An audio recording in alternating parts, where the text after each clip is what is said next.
Council at Large Boots. Here. At Large Spear. Here. Council Ward number 1 Leaper. Here. Ward number 2 Anderson. Here. Ward number 3 Hill.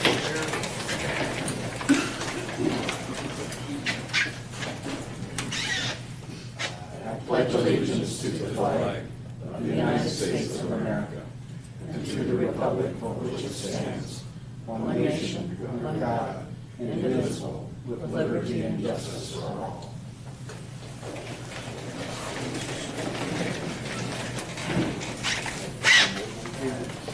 So to the agenda approval, there is no more additions or subtractions. Is there a motion to approve? Boots with the first and Spear with the second. Leaper? Yes. McNeil? Yes. Oops? Yes. Anderson? Yes. Spear? Yes. All right, so now to the communications portion. We don't have anybody scheduled, but if you'd like to address the council, please make your way to the podium. And then state your name and address for the record. I would, Larry Hodgson, 210 East 6th Street, Tipton. And the first issue is speaking on behalf of someone who could not be here because of the scheduling time. This time of the day, she can't make the meetings. She's a local resident. She's authorized me to speak on her behalf as Pastor Beth Fortick of the Lutheran Church. And she contacted the city, and I'm not sure who she talked to in the city, about painting crosswalks on Cedar Street. And was told that they cannot do that, or do not do that. So she contacted the Iowa Department of Transportation and sent them this message. Hello, I understand from Tipton city officials that the Iowa DOT maintains painted crosswalks across Highway 38/Cedar Street through Tipton. With the exception of Cedar and Fifth, where the city has repainted, all the crosswalks are faded to the point of being impossible to distinguish. When will the DOT next be painting these crosswalks? Vehicles are not yielding to pedestrians, and I'm sure that freshly painted sidewalks would increase safety for pedestrians. Thank you. The lady she sent this to, which is Kathy Cutler, who was a transportation planner with the Iowa DOT, forwarded on to someone else who responded to her that we have only painted stop bars in Tipton. We do not paint pedestrian crosswalks anywhere. So that's the message she got back. Further message sent from this Catherine Cutler to Beth Fortick. Elizabeth, I checked with the local shop supervisor and he responded as below. If this continues to be an issue with Tipton officials, please have them contact me. So that's the message we're getting, and it would be nice if we could find out why Tipton cannot paint the crosswalks anywhere else other than at the stoplights. People do try to cross the streets and do cross the streets at other places, and it would certainly make it safer if automobiles saw painted crosswalks. They might at least anticipate people might be trying to cross them. This is not the first time this issue has come up. A year ago, I think I brought the same issue up. So that's the issue on behalf of Beth Fortick. I have another one. On tonight's agenda, item 8 provides some very good insight on the project to run natural gas to a rural development 2 miles from Tipton. It's interesting that stated under option 1, switch boring would be cost of $19,206. Then under option 2, it would add $6,050 in cost to bore to 11 existing homes not included in the original plan. It was stated at previous meetings it would take 30 houses hooked up to natural gas 10 years to pay back the cost of the project. There are only 23 homes built or under construction in Oak Estates and Secluded Ridge at this time. Even if they all hooked up, and why would an all-electric home with geothermal do this? It would be many years before you could possibly see 30 homes hooked up. In the meantime, the city will have invested a large amount of Tipton residents' money in a project to benefit non-tax-paying residents of a rural subdivision. I have identified more than $60,000 spent already before the boring expense, and the city still needs more pipe, fittings, meters, and countless man-hours of labor to complete the project. I'm sure we can count on an accurate accounting of all expenses, including labor, on this project. It's no wonder the city can't produce a complete feasibility study as I have requested.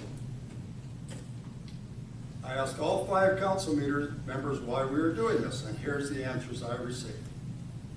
From number 1, because it was on our goals list. Number 2, because we're going to make money. Number 3, I was as surprised as you were. Number 4, because some people requested it.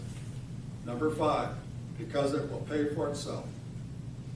The property owning, tax paying, utility customers of Tipton deserve better answers. Thank you.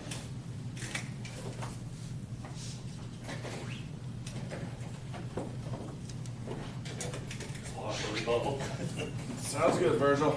So we spent $42,000 in pipe and tracer wire. Probably got 80 hours of labor in it. So that's what we spent so far. And I estimated it was going to be probably 61, but with the problems we had down there by the airport, it's going to add another 5,000. But with the boring and if we wouldn't have had problems, it'd probably been around 262 switch boring that portion. As a gas company, have we tapped out all our customers in town? Pretty much. I think there's like 3 LP tanks in town. And so is this an opportunity to expand our customer base? Yes, it's a great opportunity. I mean, to me, it's a no-brainer, but that's because I'm just looking at the revenue side. Tipton used to be all LP also. They brought natural gas. I have like maybe 3 tanks left. But we have 2 miles of pipe going out of town also on Logan. That was done long before I started here to try and capture more revenue. It's my understanding it goes all the way out to the county home, is that Yep. correct? Yep. And there's nothing, no use out there at all for There's 3 houses.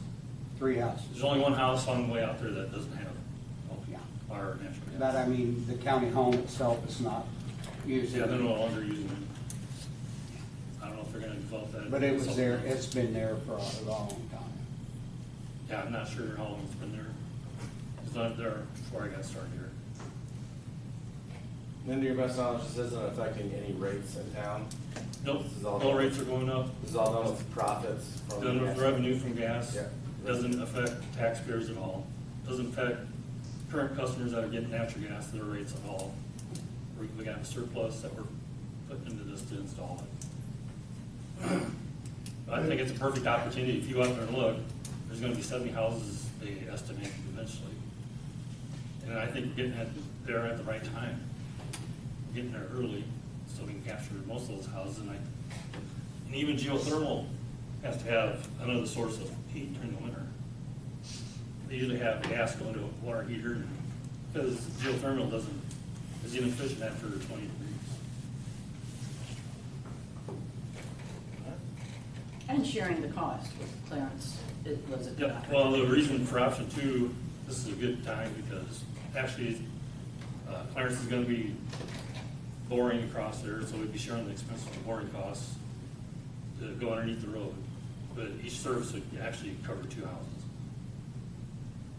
Ultimately, we'd like to have 2-inch on that side, so we could loop the 2-inch all the way around to the addition. But right now, this would be, make it, so it'd be available to everybody out there. And I know the 3 new houses are all, they want natural gas. There's a new 3,800 square foot house, I think I won't say the building, that's just being built now. He wants natural gas. Thanks, Virgil. Thank you, Virgil. Oh, Can I say something? sure. There's something that everybody's forgetting in this whole thing, is that of the 4 utilities that the city of Tipton owns, the electric cannot expand, our territories are drawn. And the sewer it would be so cost prohibitive to run it outside of town to a place like that, probably that's not gonna happen. But the water and gas are the only two utilities that the city of Tipton has to expand its revenue base. Now, Melissa, correct me if I'm wrong, every utility puts into the general fund about 6.5%. Am I correct?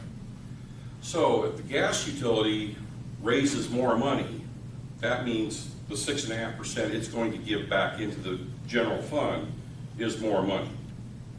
And that's the whole point of doing this, and that's the thing, is that if Tipton would get the chance to extend a water line out 2 miles and pick up 30 or 40 customers, I think it would be something they would consider. So many of us small towns that have electric or gas utilities, especially if they have a gas utility, there's nobody outside the corporate limits to compete with. The electric utility, I have to compete with the REC. So, I mean, this is one thing I think that has gotten kind of lost in the mix, and I think the council's aware of it, but I don't know if the public is. But that 6.5% is gonna go back into the general fund and help relieve probably what the council's going to raise for taxes. Would that be a fair assessment? Possibly. I mean, that's how I'm looking at it, so, but at any rate, thanks. Thank you, Floyd. There's anybody else who'd like to address the council? All right, we'll close that portion of the meeting and move on to the consent agenda. These can be enacted with one motion, and they are the council minutes from August 13, approval of the treasurer's investment report from July of 2018, the approval of the annual chamber dues, and the approval of the claims list. Is there anything that needs to be pulled out and discussed? Seeing there is none, is there a motion? McNeil with the first and Anderson with the second. McNeil? Yes. Boots? Yes. Anderson? Yes. Spear? Yes. Leeper? Yes. All right, so now on to old business, which we have one scheduled for tonight, which is the discussion of possible action concerning an ADA compliant entrance, 514. And Mrs. Twing is here, if anybody has any more questions for her, but Brian, you can start it off. Yeah, I have an update.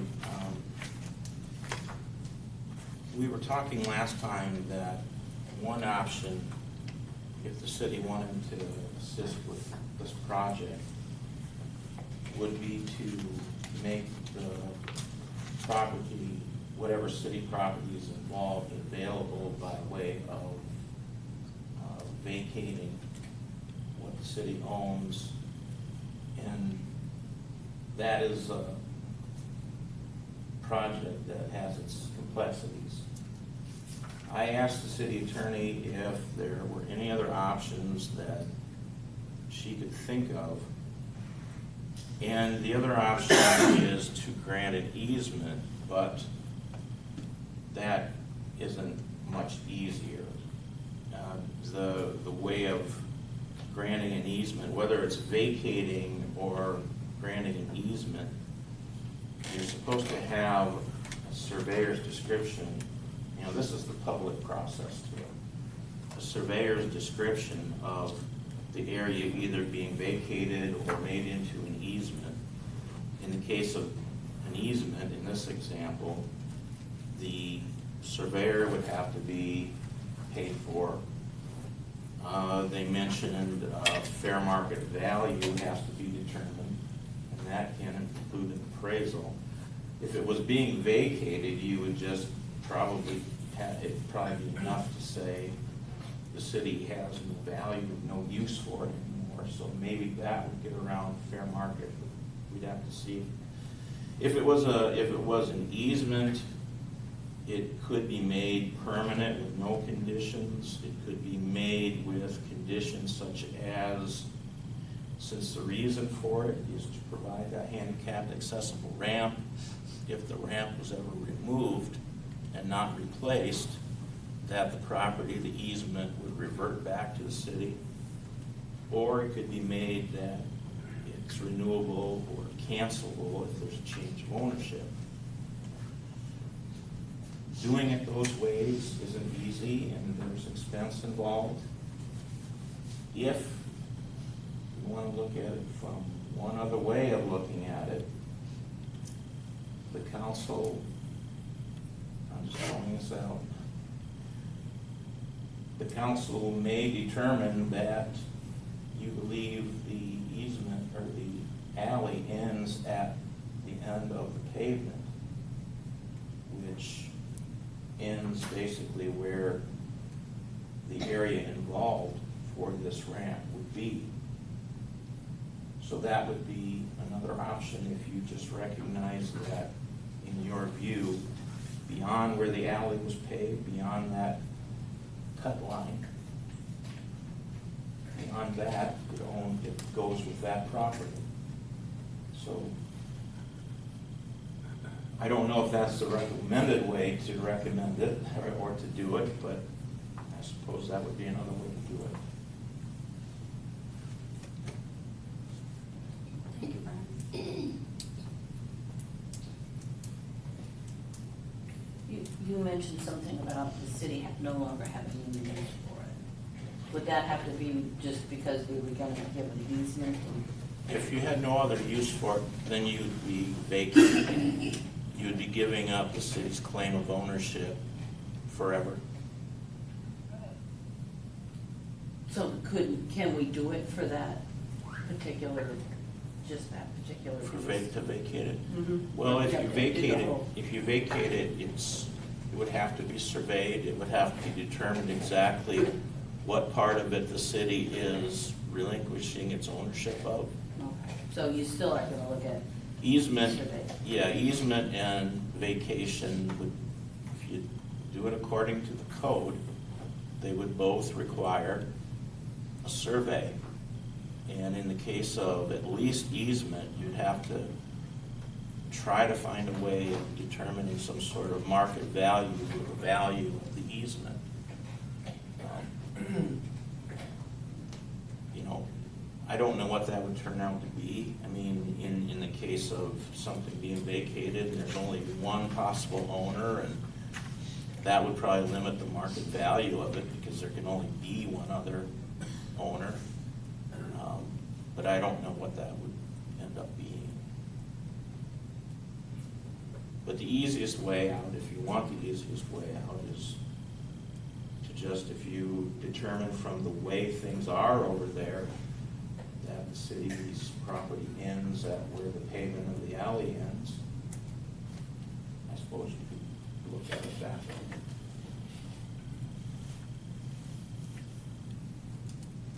I just want to say, I think anytime somebody wants to make a building ADA compliant, that's a plus for the city. And that way, people that couldn't normally get into that building can have the chance to. So I guess I'd like to find some sort of a compromise. And if that one where we determine that the alley ends at a certain spot, if that is the best way to get this accomplished, then. Well, the fact that, you know, if it was a wooden ramp, you might determine differently. If it's a concrete ramp, you might look at that in a little bit different way. I mean, I would think a concrete ramp is going to be there for a while, or more so than a wooden one. Ms. Swan, do you have? Is it okay if I make another comment? Yes, yes. Tim and I talked about this today, and I would like for him to share his comments, but sitting here thinking about this right now, as someone today who has a handicap permit, usually ramps are used by people in wheelchairs, I think we can all agree to that, or someone with very, very severe walking problems. I would not feel safe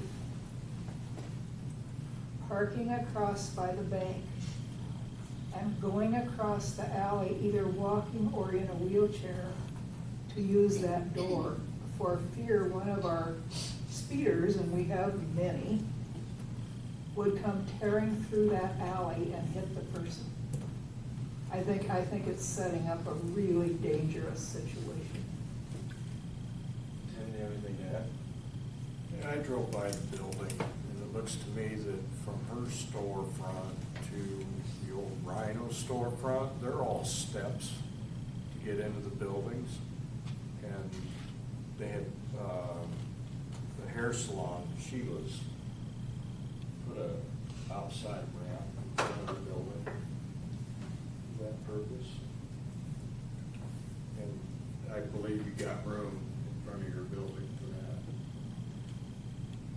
That could be, but it, with the historical value of the building, I'm not going to wreck the front Because step. the cost of what Brian is talking about is quite a bit of money. I would think so. Just the survey alone is pricey.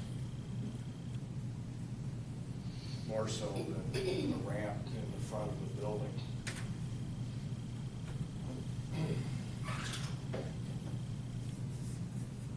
That's my thoughts.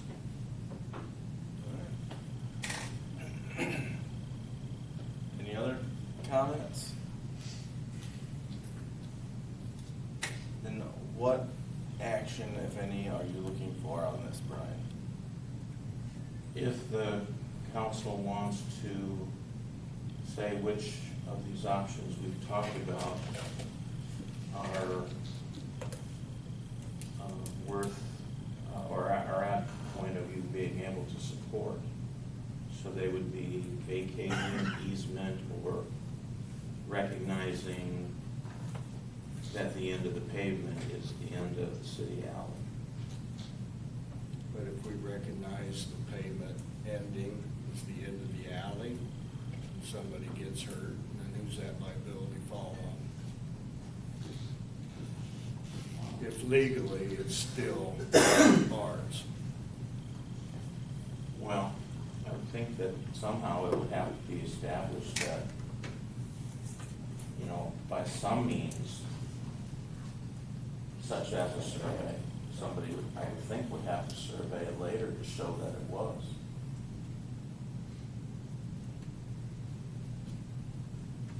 I don't know beyond that. Is it a lawyer question? It could be, you know, the idea of recognizing or suggesting that the city's ends there is just something that I was thinking about today. I didn't run that past the attorney to see where they would be. I can almost guess where they would be, but I wanted to throw it out as a possibility. Why don't we find out from the attorney for sure? If you could recognize it that way. If that's of interest, I mean, is that an idea that is of interest? It would be a solution. If the attorney says, would agree with that.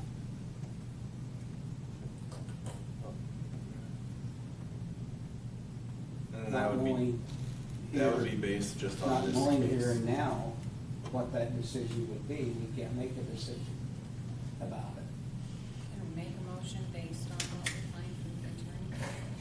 I mean, this is what we want to do, if we find that's not possible, we'll have to bring it back to the table and find different options.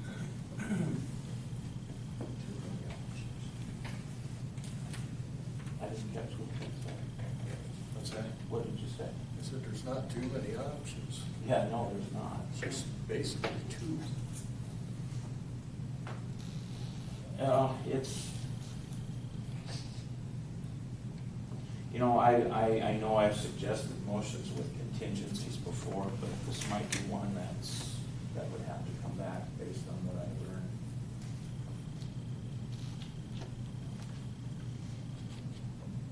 If that's a question you want me to ask. Yeah, so do you guys want to direct Brian to get clarification on his From the left field idea? I think we have to keep in mind also, that's an empty storefront. Mm-hmm. And she's willing to take that on and do something with it. We want to discourage that? Well, I'm not discouraging it if she's willing to pay for all the costs involved in the easement part.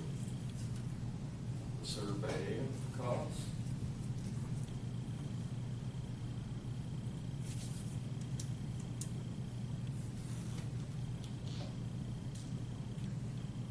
I really don't want to take on that price.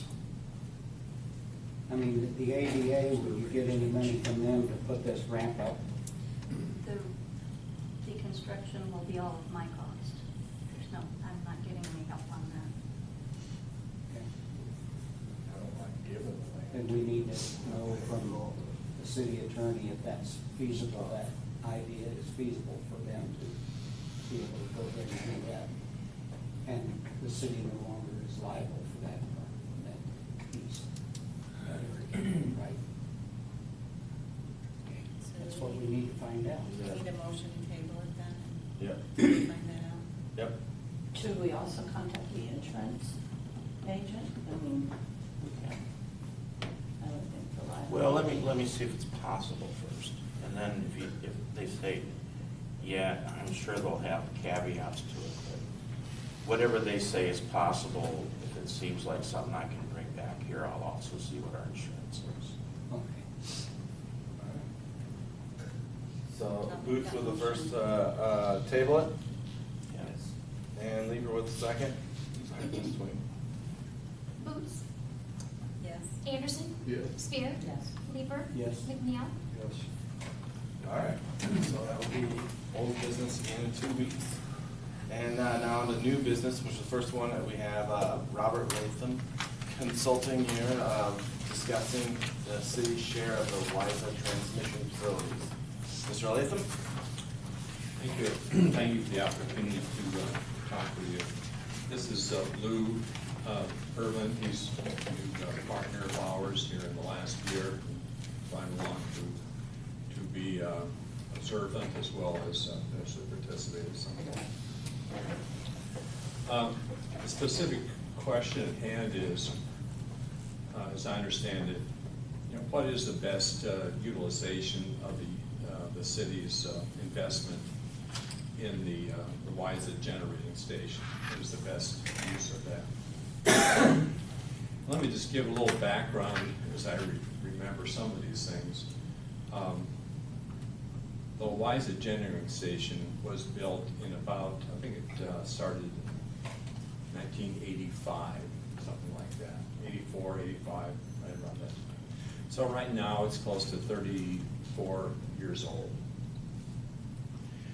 It is owned primarily by Mid-American as a primary owner, but in addition, I think there's 7 or 8 other owners, not one of which is very particularly significant as an ownership interest. The city has an ownership interest of, as I remember, just right at about 1% of the total.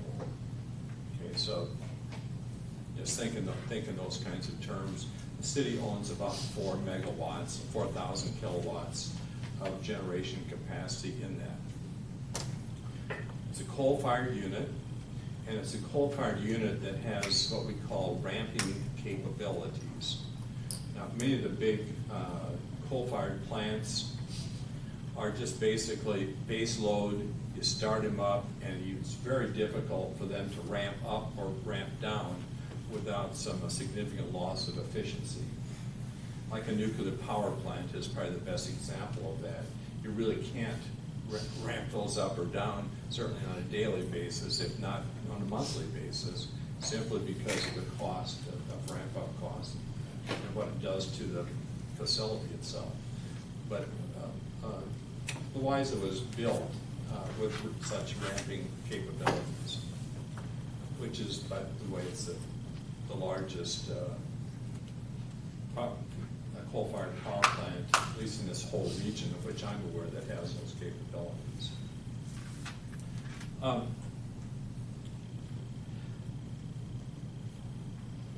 So basically, what happens right now is your 1% share, roughly speaking, is charged to you in terms of the costs and the like.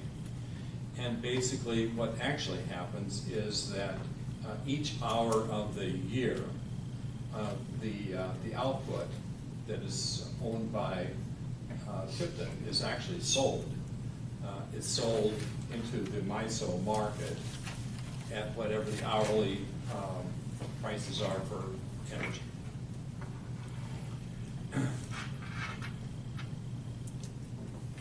the other side of the transaction is, at that same instant, depending upon what the load is of Tipton, through the Resale Power Group of Iowa, we buy basically the electricity you need, but the equivalent amount of what's being sold there is bought here. Even though we have a transmission link between the power plant and Tipton, that's really not particularly used in terms of a day-to-day basis. So for all intents and purposes, it's a financial transaction right now. There's no real connection between the Eliza and Tipton itself. Let's talk a bit about the Tipton electric utility. And at peak, we're talking, I believe, roughly maybe 8 megawatts. I don't remember exactly what the numbers are, but and you have generation capability here in Tipton. As I remember, there are roughly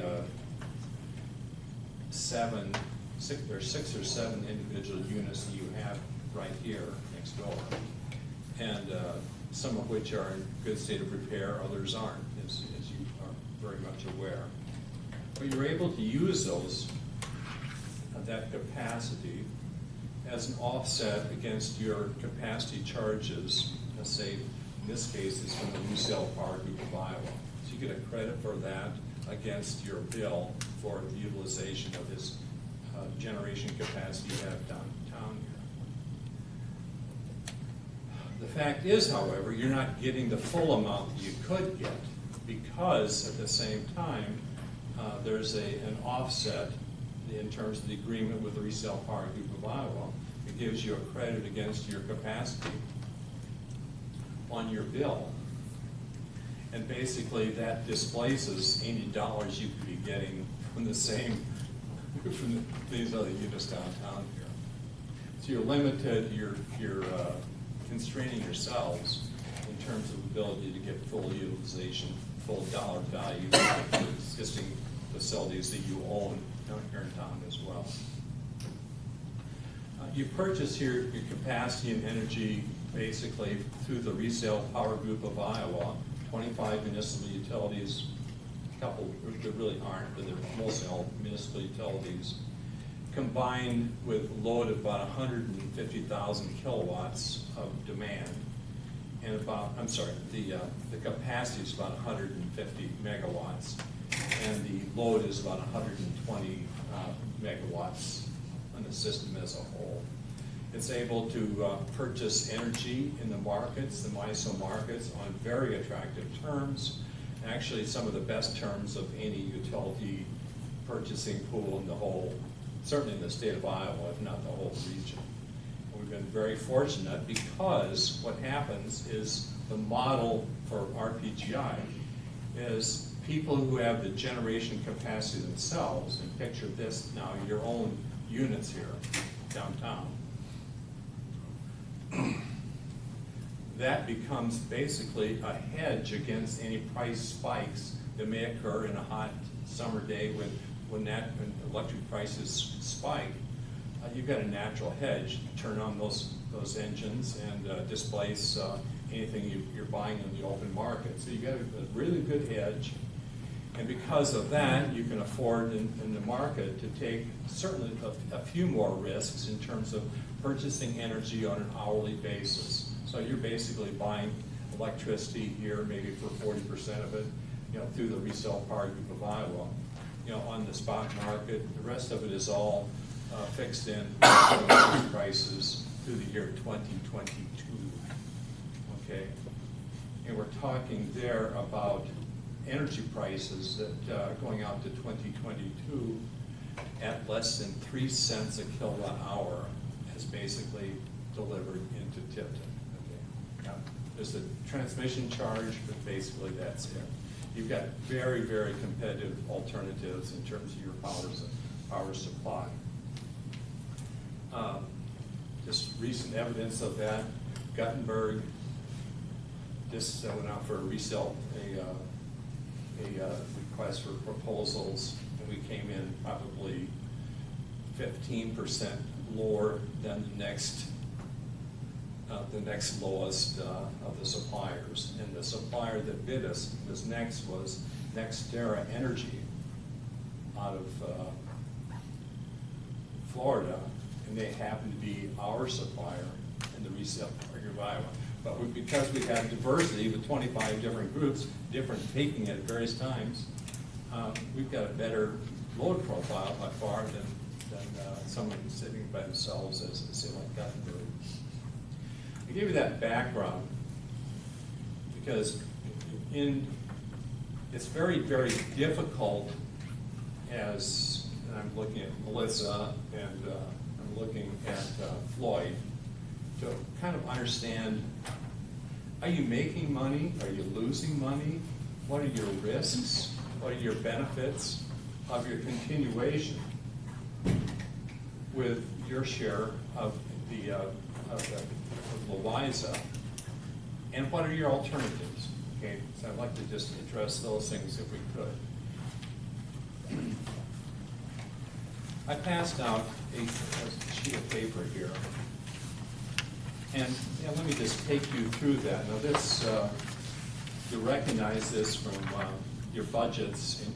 These are your actual results from 2014 through 2018 through at least through the end of your most recent fiscal year.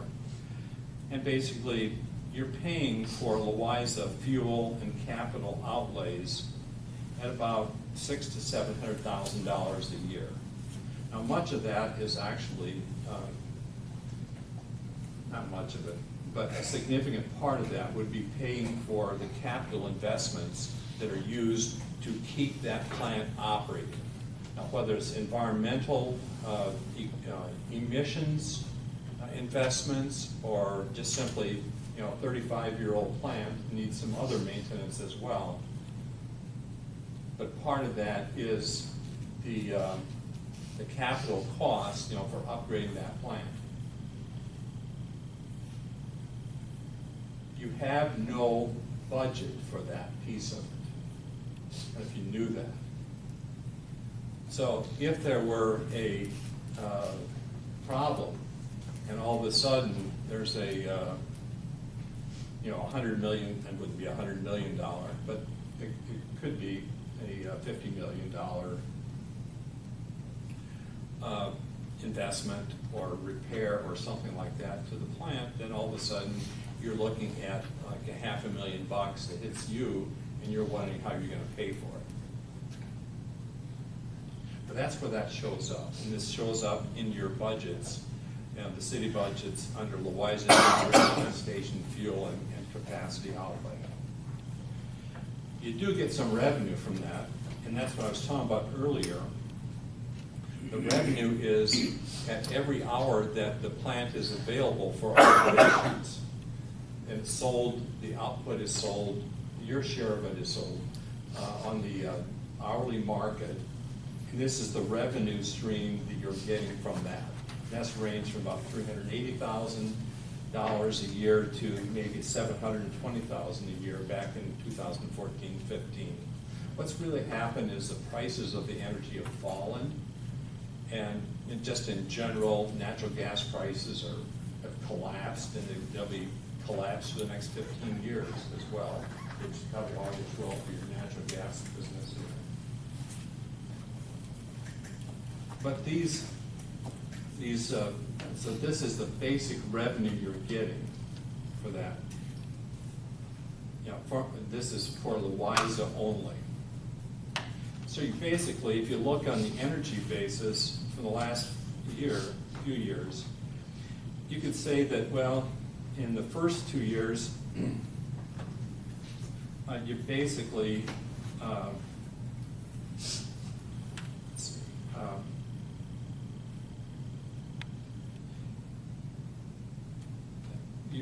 you're basically, you had a net, this may be actually background in terms of this way this, but you basically lost about 180,000 in 2017-18. You gained about 21,000 in 2016 and 17. And these numbers are reversed just because the revenues, these are the way they show up in your books as negatives. So read this as being a loss of 180,000 this last year on energy,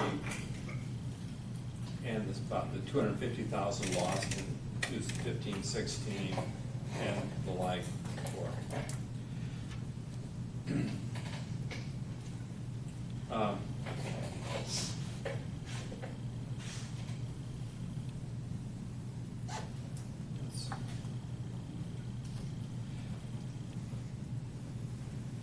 So basically, the sales of that energy are not covering your full cost, basically. You look then, the next item here, the WISA capacity demand reduction. I mentioned earlier that the Resale Power Group of Iowa gives you a credit against your electric bill for the demand charge. And that's about $10 per kilowatt per month. And that is a credit that really has added up, and that's basically what's keeping you in the game, so to speak, with this facility. And I've made some estimates here. It's almost impossible to come to full certainty in terms of what those values are. But I would say, roughly speaking, as of the end of this last year, it looked to me like you had about $227,000 in credits you're getting just simply because you have that plant, and it does then reduce your demand charges that you pay to Resale Power Group of Iowa. But at the same time, the next item is, well, but you're not getting your full value out of the other generation that you have next door here. And I know you're in process of trying to get some accreditation at MISO for that, but until you get that, and until you get it the full amount, you're really missing out on opportunities. Those two relatively new units you have over here in the new shed there, I mean, they've never been accredited. So you're really missing out on a lot of money there. And that's kind of showing up here as this is a rough estimate of what you're missing by not fully utilizing those in terms of MISO for what they're really worth. And I'm a little bit concerned about that. I hope I didn't change but in terms of the net for unspecified obligations, it's basically it's zero. And I apologize for this. It's almost a wash in terms of 2017-18. 227, minus 84 minus 180. I mean, it's actually a slight loss just as it shows up there. But what I really wanted to focus on is that the depreciation, you're not collecting anything in your rates to cover the depreciation, to have any resources available to replace some other generation if you were to buy more yourself. There's no provision for that. Normally in an ongoing business, you make some provision for that as a source of revenue for the future. And the other thing is the decommissioning costs. You're talking about a plant that's probably 34, 35 years of age at this point. And it maybe has this useful life another 5 years, 7 years. It could be rebuilt, it could be extended in terms of life. That costs money, and if it's decommissioned, obviously it's going to cost quite a bit of money to get that place leveled and whatever you have to do there. And I can find no evidence that you've made any provision at all for such costs. And I apologize for this. I just looked at that proposal because I brought stuff out of your own books and the like. But it's just, if you just look at this, you you're basically at best breaking even almost any year. Plus, you're assuming the risk that you may not even know about the risk you're assuming, for replacing it as well as for decommissioning costs, or what could happen from year to year in terms of additional costs that bills that show up on Melissa's desk for which you have no control, and you have to pay them to Mid-America. I'm not saying it's something that's dire or the like, but I'm saying I think you may want to consider doing something different with that and possibly finding another owner that wants to have somewhat of an additional coal base, and that historically has been a very good facility.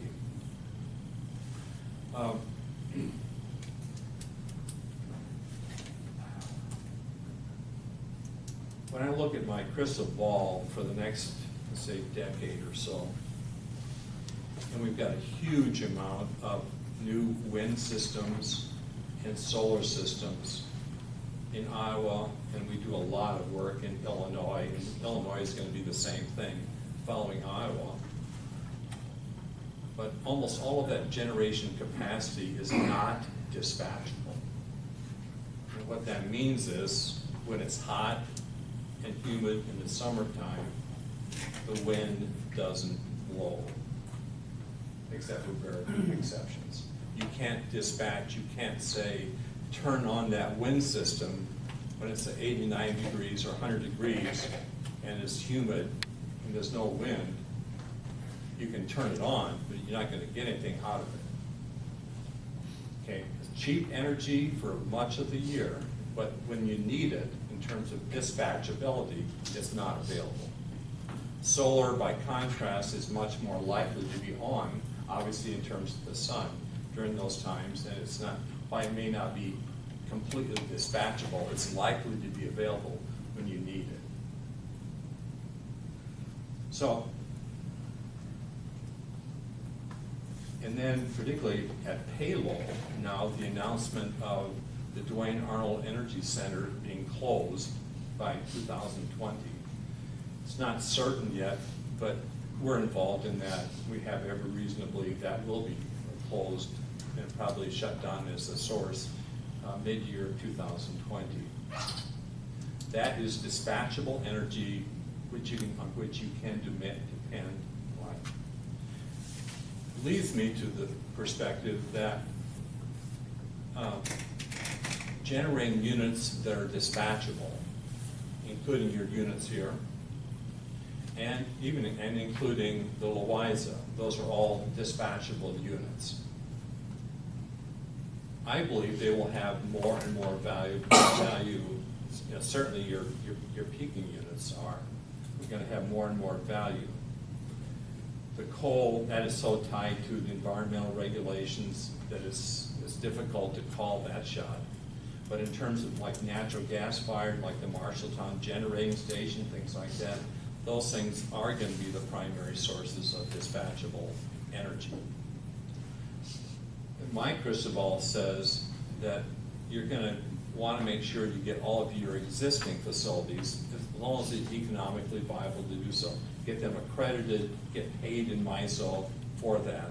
And basically your payment is really coming from the resale power group of Iowa.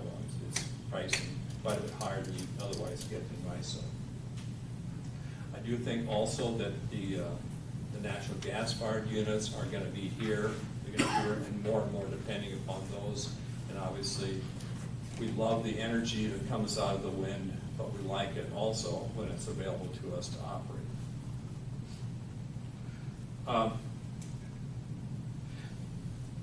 What would something like that be worth in the market? Well, you look at like a new unit. This would be a natural gas-fired unit with some capabilities that has higher energy costs than the energy costs coming from the Louisa. So you have to do all this discounting. But I'm thinking that you may be able to get know, $500,000, about maybe $1 million, $1.5 million. If you're to find a buyer that wanted to buy the Louisa station.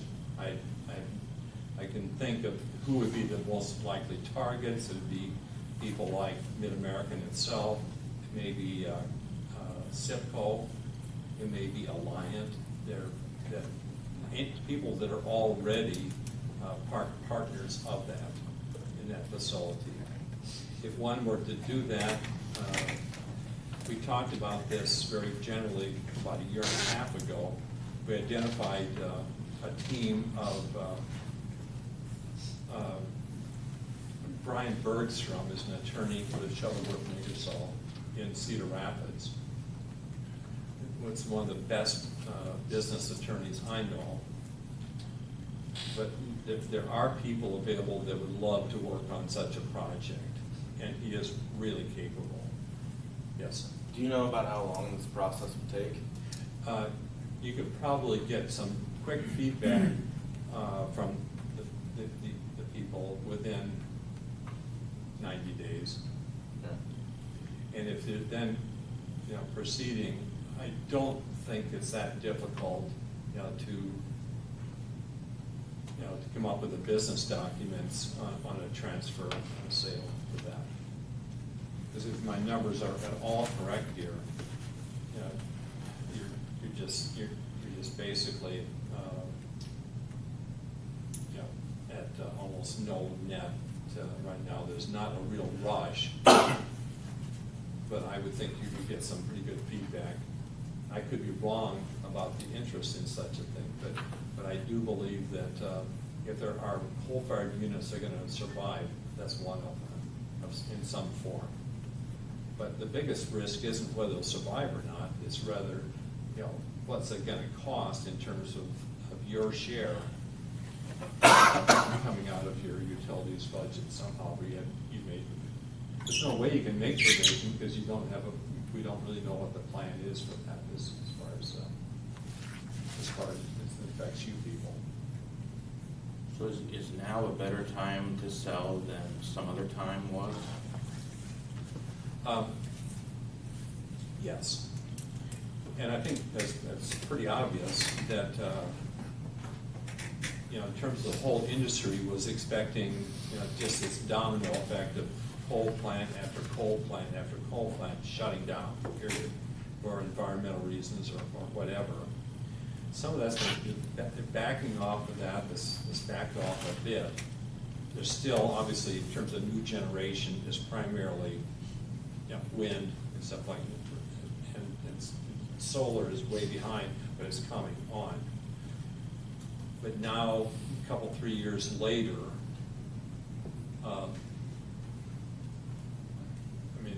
I believe that there's a market for it. There's probably a better market for it than it was available 2 years ago, 3 years ago. You think of SIPCO or Corn Belt, and they're losing their share of the nuclear plant. SIPCO has 20% of that nuclear plant. People don't talk about it, but they've got to find something else, some other sources. That's a possibility. Just other people like, I remember Waverly has a part share of it. I think Atlantic does. There are a bunch of other smaller utilities that have shares of it. Yeah, there's also Eldridge and Geneseo. Yes, that's right. And I think Harlan's in there too, if I remember right. I think that's right. There's about 8 or 9, I remember. Mm-hmm. So Floyd, do you have any thoughts? Well, I do.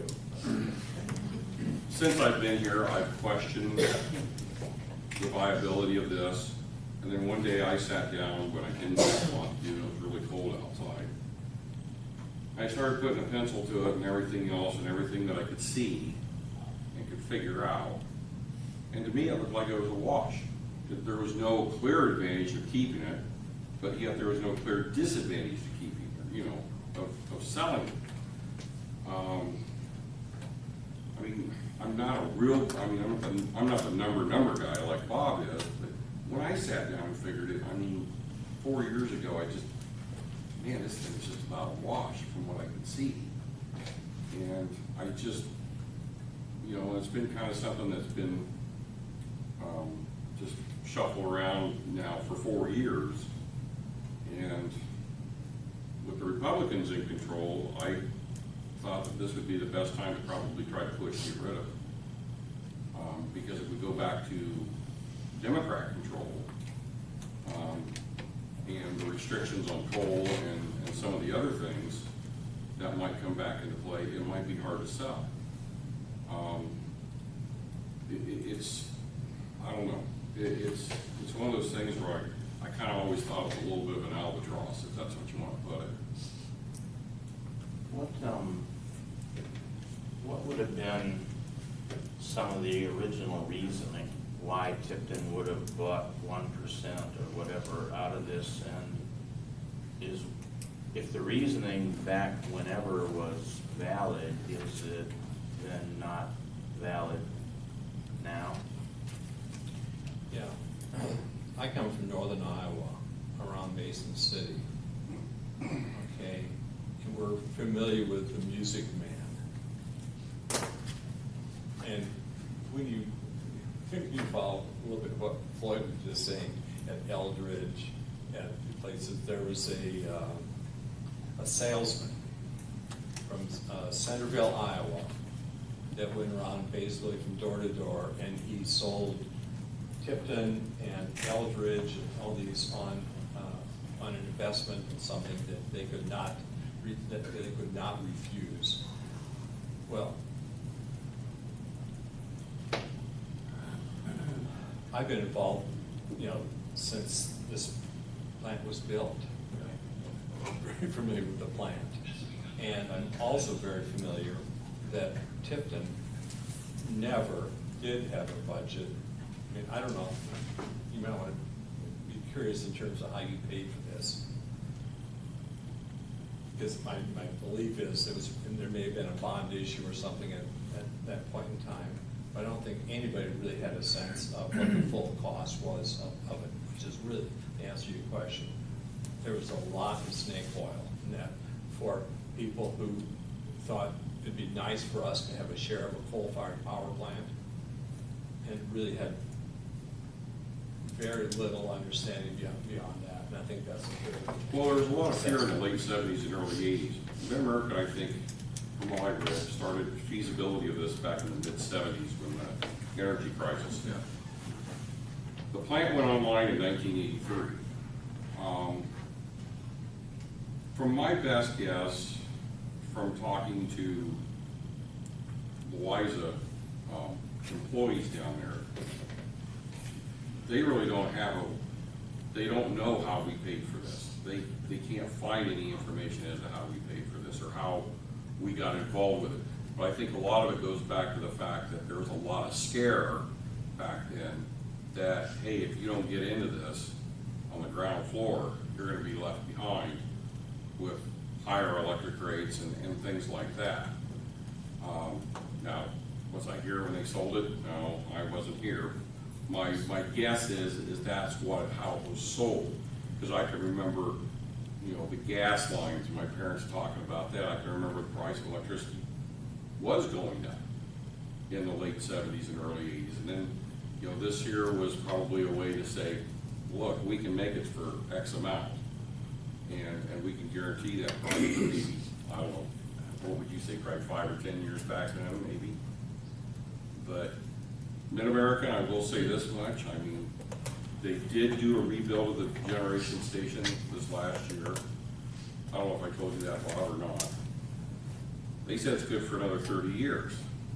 But Mid-America, on the other hand, is telling all of its customers that I believe by, is it 2020 or 2025, that their whole load is going to be covered by green energy. So I haven't quite figured out how this works yet. I just want to make one quick point. As to how poorly it was considered. Tipton then and is in a interconnected to what is now the ITC Midwest Alliance system. That was always in Mid-America. They've never had really good transmission in all these many years, you know, to get the output of that, you know, from Louisa to Tipton.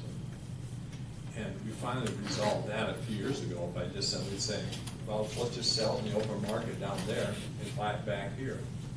That's how we finally solved that, but it was never even considered as a major issue. And that's cost you a fortune for years. Yeah, just to review your spreadsheet. Yeah. If you take the year 16, 17, Mm-hmm. when you get to the end of it, how did we do? Yeah, let me, what I'd like to do, I have done the first part of this about 3 or 4 weeks ago. And I added the last here at the end, and I just want to make sure the signs are all correct, okay? But I must just go for 18 if you want. You have a couple seconds here.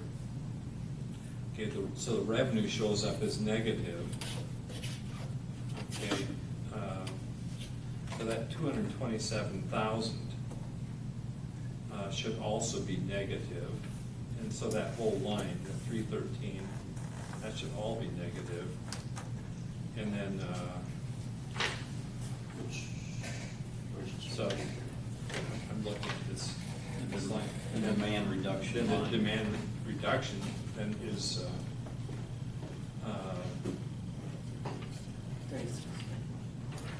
well, so when you look at that, the 179 versus 227, just completely ignoring the capacity, you're basically showing, a loss in every one of the years. See, either equal or a loss in every year. What I'll do is I'll go back and check that, because I'm afraid I changed that without really looking at it closely this afternoon. Are any of the other members, Eldridge, Geneseo, for example, are any of them considering this question as we are? I don't know. We don't. Geneseo, I've talked to the general manager of the Geneseo municipal utility over there, and they would like to sell theirs, but they don't know how to go about doing it since they're in Illinois. The others I don't know about. I know that Lily and I over there in Geneseo, we talked for well over an hour on just this subject alone. So then would you be looking at the council to give you guidance on to check into selling it? Yeah, I guess that's the question, right? Yeah, I believe that is, and it just, you know, as do a quick and dirty, you know, test to see, is there some interest at all, and report back to you on that. Is that with you or the attorney you mentioned? Well, I mean, we can deal with the attorney either through us or, but if you're really talking about right now, is there any interest in someone buying it? You probably don't necessarily need, you know, engage Brian or something like that, and you probably don't even need to do that right now. I know he did a conflict of interest check to make sure that it was all right, you know, to work with you people, and that's fine. And so I would feel really comfortable working with him. He's one of the few attorneys that's in the Iowa Football Hall of Fame as a quarterback at Yale. And, he's a pretty smart guy. But anyway, he's also just a good attorney. So does anybody have any other questions? And I think we're talking maybe $5,000 or $10,000 in terms of to do that, and during that you probably can look back at, you know, communicate with the attorney. That would be after you see if there's any interest. What's that? And that would be after you see if there's any interest? No, it's, you know, to go through with some people, presume that, my guess, to come back to you, it's gonna take some follow-up. You start dealing with SIPCO or Corn Belt or Mid-American, and you just simply to get to the right people to typically meet with them to explain it to them. Because we may be talking, my guess is we're talking $5,000 just even to do a scan. We would do, On we would have contract. you would propose, give us Yes. a proposal to react to. Yes, yes. Okay. Yeah. See, Bob, I don't know if I told you this too, but back when I first started here, I talked to different wholesalers. One of them was Symeca. Right. One of their first questions that they asked me was, they wanted us to sign over our share of White Generation Station, SIPCO. So I don't know if that, what you think of that, or I don't know if I ever told you that. I think it's a good option for that. Actually, I happened to be on the phone last night, no, it was Friday night, with the new executive with SIPCO. And I know they're exploring their options right now. It'll be a simple thing for them to just take over. It's only 4 megawatts, but it's still 4 megawatts. So then the motion could be to ask Latham to come up with a contract for our next meeting? Yeah. Would anyone want to make that motion? McNeil with the first? Second. And Leeper with the second? Anderson? Yes. Spear? Yes. Leeper? Yes. McNeil? Yes. Boots? Yes. All right. Thank you, Mr. Latham. Yeah, and my, this is a public meeting, I want some of this to be, hopefully, be confidential. And I'm gonna look at this and confirm this and send it to, I'll send it to Brian, just to make sure, because I apologize for that, but it was really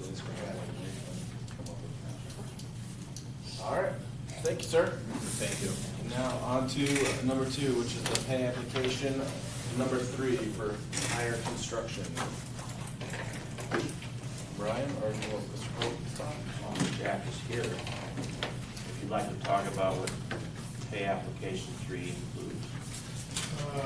Work to date, we've gone to, I guess, stage 4 now, so, date up to that point, so. Thanks. These are pay application for, stages 1, 2, and 3, so.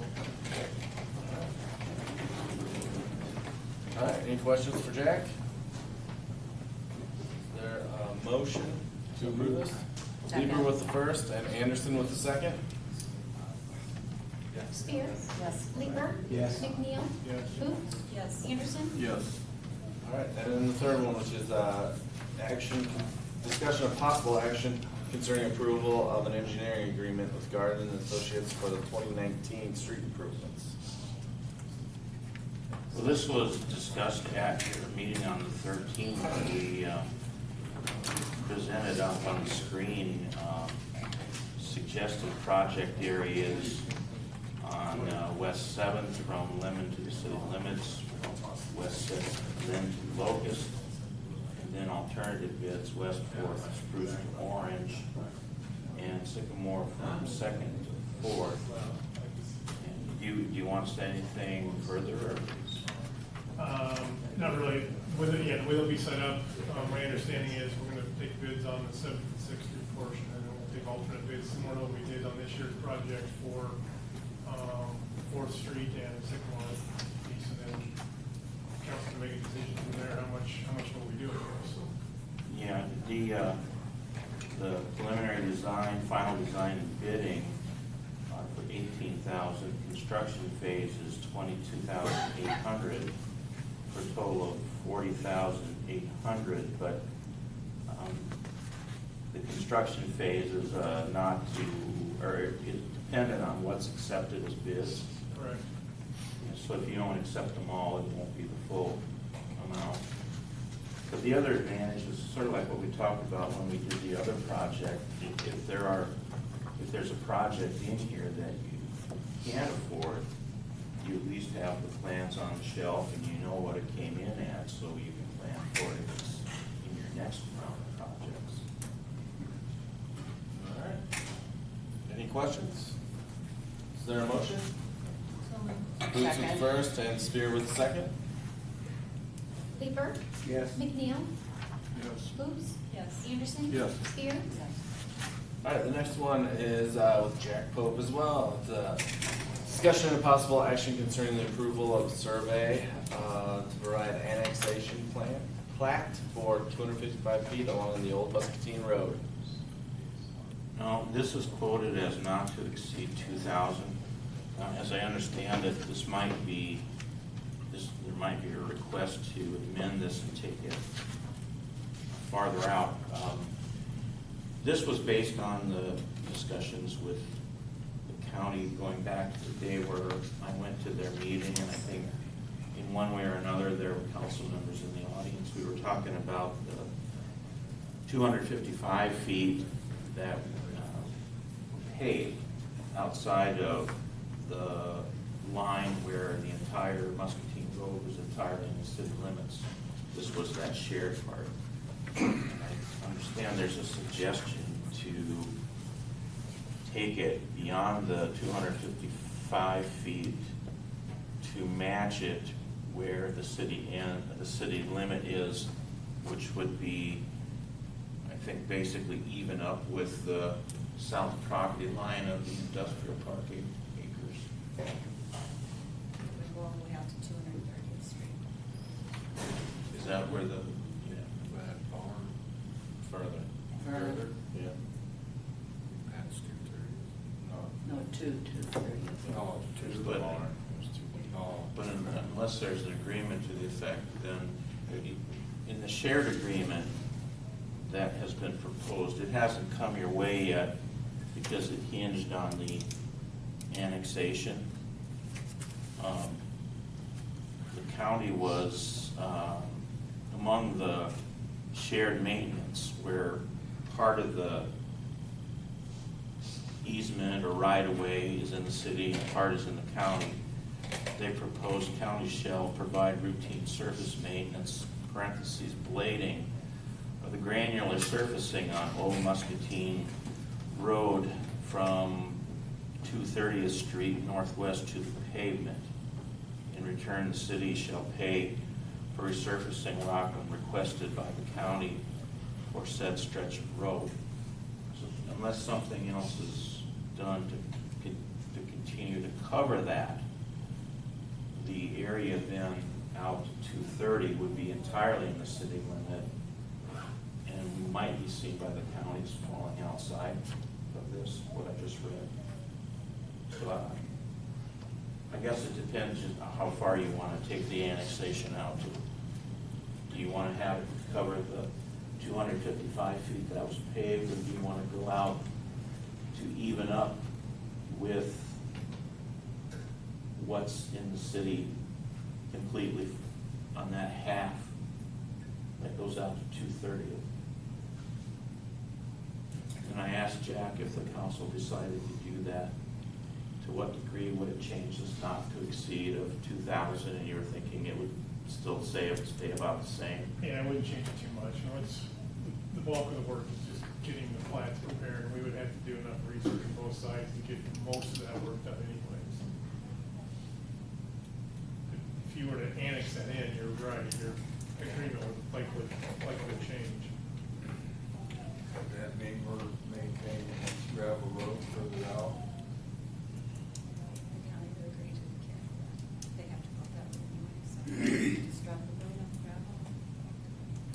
But we'd want them to change their agreement.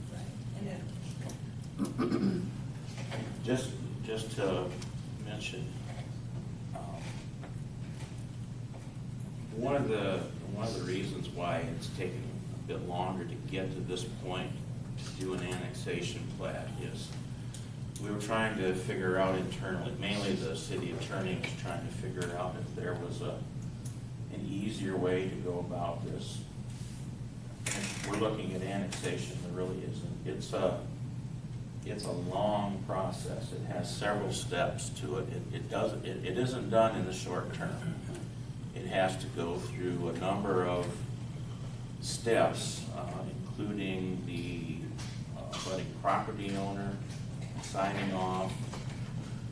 There has to be notifications and waiting periods, and it ends up ultimately out in Des Moines with a group called the State Development Board. They have to finalize it in there. So, this would be the beginning of the process, but I just want to let you know it's not a short-term process. It's going to take a while. And on that note, I would not want to have to go through this again. We want to grow Tipton. That's one way we can grow. So why would we just keep half a road when our industrial park is on that side? Why wouldn't we want the whole road, just to not have to do the annexation again? Well, yeah, and if the county would in fact treat it as if this agreement would treat it, then it would be fine.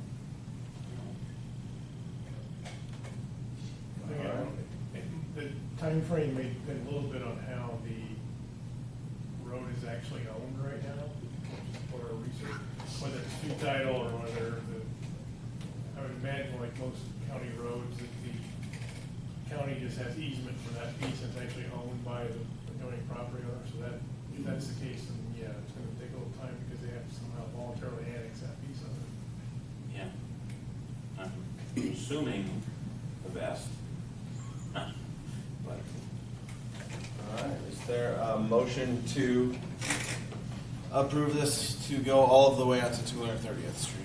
I would make that motion. Boots with the first, and McNeil with the second. McNeil? Yes. Boots? Yes. Anderson? Spear? Yes. Weaver? Yes. All right, so the next one, which is a recommendation for the purchase of a plow truck, chassis and body. Steve Cliff? That was a great show. Please, Jay. He did all the work on it, I think. This is the replacement of our oldest plow that's rotten out. That's what the equipment committee discussed. Probably the only thing that's noteworthy on the truck is we went with a stainless steel box. We went with stainless steel on 15 5 years ago, if you remember, and it has no rot anywhere. So, considering this is a salt sand truck, stainless steel is what we want. It's very similar to the two trucks Durant just bought. They bought one in the last 2 years each. Similar package from Manchester, so that's what I think we need. Any questions for Clay? Is there a motion? So moved. Leaper with the first and Spear with the second. Boots? Yes. Anderson? Yes. Spear? Yes. Weaver? Yes. McNeil? Yes. Thanks. Thanks, Clay. The next one, which is street repair on Orange, adjacent to the Senior Dining Center. You talked about this last week too. Yeah, it's just that thing, just reviewing that with everyone. That area adjacent to the parking area down at the senior center. That would really be nice if that was done. All right. For a lot of people. Is there a motion one way or the other for this? So moved. Leaper with the first to approve, Second? and Spear with the second. Anderson? Yes. Spear? Yes. Weaver? Yes. McNeil? Boots? Yes. All right, next one, which is Brad Ratliff, the interop communication system, MOA, memorandum of agreement. There is a state radio network that's been made across the state of Iowa to increase interoperability amongst communities and public safety agencies. Right now, all the public safety agencies inside Cedar County are reprogramming their radios with some changes at the county level. We have an opportunity to get on this state network as well. It's free for us to get onto. It'll allow us to talk with other agencies in the future, and I think it might help mitigate some coverage issues that we're about to foresee. The struggle is, in order to do that, we have to have a signed agreement between the city and the state of Iowa. This would be authorizing such an agreement to occur. There's no user fees for this radio network, and we're not responsible for any of the network Any questions for Brad? Yeah, it looks to me like you're saying we'll have to reprogram all our radios. Yeah, we're already going to be reprogramming them this year, no matter what, because of the changes in our Okay, digital so that processing. cost has been Yeah, figured in the budget. the way I see it, you can pay, you know, XYZ dollars to program one frequency, you can pay XYZ dollars to program 30 frequencies, so you might as well just do it all at once and get the cost savings what you can. And the fire department and the ambulance, we both invested heavily into radios that can do this, so we might as well just take sheer advantage of it while we have the opportunity. Does it help the police department or no? They didn't make the investment into that Oh, technology. okay. It's just fire and EMS right now. Is there a motion? Second. Leeper with first and Anderson with the second. Spear. Yes. Leeper. Yes. McNeil. Yes. Oops. Anderson. Yes. All right, number 8, discussion of possible action concerning a switch boring estimate for the gas main extension. Virgil? Yeah, option one, we get half the customers out there, or the housing out there on a 2-inch gas main, and option two, offer the gas to everybody out there. But like I say, ultimately, we'd like to loop the 2-inch gas main on the west side and the north side, but this will work until we can generate some revenue to pay for it. All right, any questions or comments for Virgil? Is there a motion one way or the other? And which option? Because that's what you're looking for, right? Yep. And if you motion to approve, which option? There's 2 different choices there. And there are 2 issues. The other one, you're telling them the added cost of getting through the concrete. Yeah, what we wanted to get through when we were open trenching was to make it all the way to the airport road, but ran into a huge concrete culvert to an approach to a farm field right there, and there's no getting around it, so it's gotta be bored. That one doesn't necessarily need a motion, but it was something that we wanted to let you know about. It's one of those things in the construction process, you come across an unknown. It's under like 8 inches of dirt.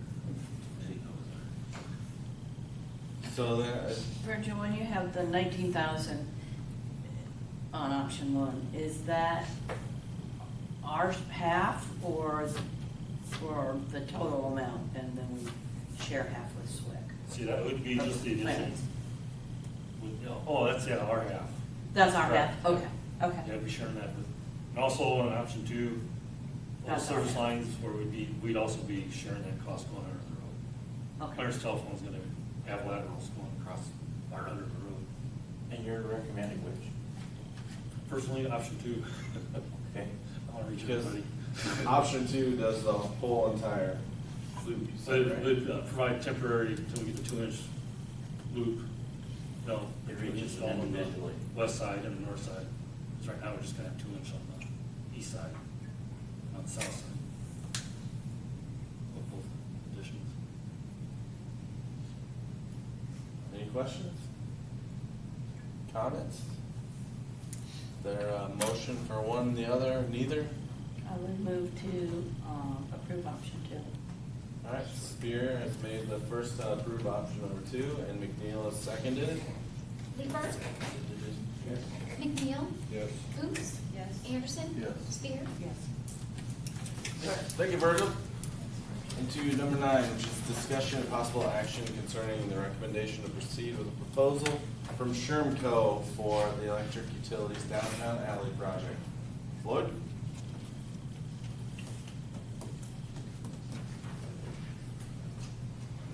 What you have is a proposal to go out for seeing what it's gonna cost to do that project in the alley, basically. They will put it together with an engineering quote and everything else, then at a later time, we would ask them to go out for bids. So we get an engineering quote, they'll give us an idea what they think it's gonna cost, and we'll go from there. All right. Well, this takes it through bidding, though, doesn't it? What's that? Does this take it through bidding? If we wanted them to, yes. That's not how I understood it. Upon receipt of the bid documents, we okay. prior to the bidding process, Sherm will meet with the utility and review all design documents with them. So not until we approve their design documents. So, Just so you guys know, or I'll refresh, this is the alley, between Cedar and Lynn, from South Street to, basically Fifth. We'll have to see, I mean, this is a proposal, we'll have to see what their contract looks like, but it looks to me like they're taking, it says they'll review the bids and indicate which bid appears to be in the municipal's best interest. And then it says during the construction phase, Shermco will provide oversight in conjunction with the municipal. Well, what I'm looking at is first page after this one. That's what I'm, It says, prior to the bidding process, Shermco will meet with the municipal utility and review all design documents with them. So what I'm thinking that means is that until we approve their design documents, that's not gonna go through until we approve their design documents. yeah, I mean, it would So, stop there. It would stop there. But I mean, this 24/9, we tell them to go, would Yeah, include doing. I would include going out for bids and everything. Right, yeah, that's what I thought too. Any other questions for Floyd? Is there a motion? Why does it stop at Fifth Street? What's that? Why is it stopping at Fifth Street? Why not go on to Sixth? Is it Because not that's there? where the majority of the Not work needs to needed? be done. Well, Sixth Street, up to Sixth Street needs it done too. But we identified this as being the worst part of doing it. Sixth Street, a lot of it's already put in underground, except for the primary. Well, wait a minute. Yeah, it's not done yet, but, Just a question. okay. Booth with the first? And McNeil with the second? McNeil? Yes. Oops. Yes. Anderson? Yes. Spear? Yes. Leeper? Yes. All right, so to number 11, which is a resolution naming the depositories. Oh, did I skip one? Yeah. Oh, yeah, I'm sorry. The, number 10, the discussion and possible action concerning recommendation to officially adopt the APPA safety manual for electric utility, which you guys now all have copies of as well. Yep. Typically, every utility I've ever been at, and most of the utilities I know, they all adopt this manual. To have a lawyer and an engineer sit down and do it, you're gonna probably pay $7,500, $1,000 or more to make you a safety manual. Every department's required to have a safety manual according to OSHA. So this is the safety manual that we will use in the electric department. And if you see my employees doing anything they ain't supposed to, spreading that book, let me know. But it will refer us to like the Iowa DOT for traffic control and things like that. It will refer you to state and local regulations. All right. Is there a motion to approve this manual? I'll second. Anderson with the first, Spear with the second? Oops. Yes. Anderson? Yes. Spear? Yes. McNeil? Yes. All right. You got your safety manual, Floyd. And now to number 11, which is a resolution naming the depositories for the city funds. Ms. Armstrong. The city was contacted by a rep from IPATE, which is the Iowa Public Agency Investment Trust Company. The IPATE's just another investment option for the city besides our local banks. When we talked to the rep, he checked his records, and the city of Tipton has been a member of IPATE before. So a little history about them is that they are sponsored by the Iowa League of Cities, and they follow the Iowa Code, and they serve over 440 cities, counties, and utilities. So what this request would do would be to add them to our depository resolution, so that when I go out to our current process, when a CD renews, is I go out to our local banks and ask them what their current CD interest rates are for certain timeframes, and then I compare, and then we either stay with that bank or we, move funds appropriately. So this would just be giving us another option to